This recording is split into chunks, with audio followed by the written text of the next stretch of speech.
All right, so now we got an amazing fight right here. Performance. An amazing fight. TJ, I'm gonna let you bring this one in real quick. Choi. Awesome fight, dude. He looked amazing. I think it's the best he's ever looked. His boxing looked great. That lead uppercut he was hitting it with was fantastic. And just finding the holes in all punches. I just flushed. I mean, I think the whole first round, I don't even know if Nate landed a punch. He was just getting beat up the whole first round. Amazing performance.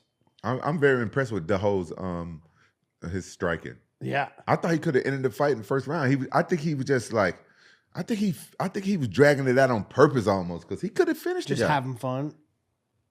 Oof, that lead uppercut. Did he throw that right hand? That lead uppercut was coming right up the middle, easy. See that right hook? Next time I'll throw a right hook lead uppercut. He was uppercutting right through his guard, right up the middle. Yep.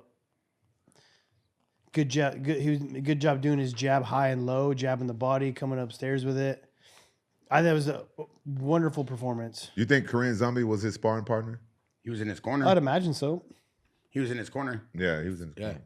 I think that Korean Zombie has an amazing camp because I know he's building a lot of fighters over there and he's got a lot of schools. He's got his YouTube show. I love the fact that he's helping bring up talent. And I love the fact that, like what TJ said, you see a lot of, I don't want to say like the resemblance, but you see that same spirit in a lot of the guys that come up with Korean Zombie. They have like this grit to them. Yeah, you're gonna surround yourself with like the same kind of mentalities naturally, and you're gonna soak up the way, like, say someone you look up to and they fight a certain way and they win a certain way, like you're gonna soak that energy up. And if you don't, then you're probably gonna go elsewhere, you know? So you're gonna have that same kind of mentality going into the cage. I just want to put this out there that there's a Rampage JAXXON versus Dan Severn game, and it's going viral for Rampage getting the first round knockout.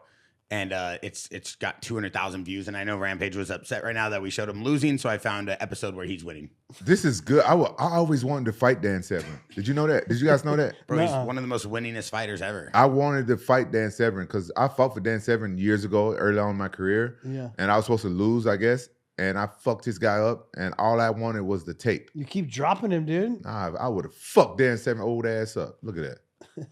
Have you seen the video about Dan Severn? They said that his record's padded. Do you believe that? What do you mean padded? They said that like he fought easier people. Yeah.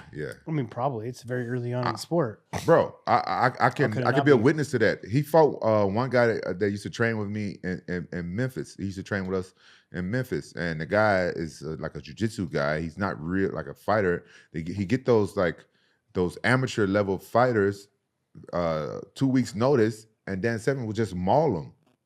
Yeah, he's padded his record. I say this is Dan Severn sitting right here. Yeah, I mean, Dan Severn's in the Hall of Fame, and a lot of people, you know, I've seen some videos, and we've had some people. I mean, but you got to put him in the Hall podcast. of Fame just because of the sport that was built, right? Like, Got it. I remember watching Dan Severn as a kid going to Blockbuster and renting the UFCs, you know? So it's like, you got to put him in there. But yeah, I mean, the competition wasn't what it is today, obviously, you know? It's like, you can go pull a guy out of a bar and he'll go fight in the UFC rather than a guy that's training 8 hours a day, you know? Did you know I fought this guy in the red panties? Who? Manoa? Yeah. Yeah, I knew that. You knew that? Yeah. Oh, okay. But I thought you never got to fight Giant Silva though, right? In Pride? No, I didn't fight John Silva. I was on the airplane with him once. That dude, he took up 2 seats. How big was Giant Silva? Man, he was giant. He's big. Biggest guy I've ever seen in a cage in a ring. I don't know if a lot of people have been seeing a lot of these Pride videos that they've been dropping lately, and they've been showing these like vintage fights. This was the Bushido Code, you know, Pride. I forgot what one this was. I think this was I want to say, what was this? This was yeah, he was 7'2".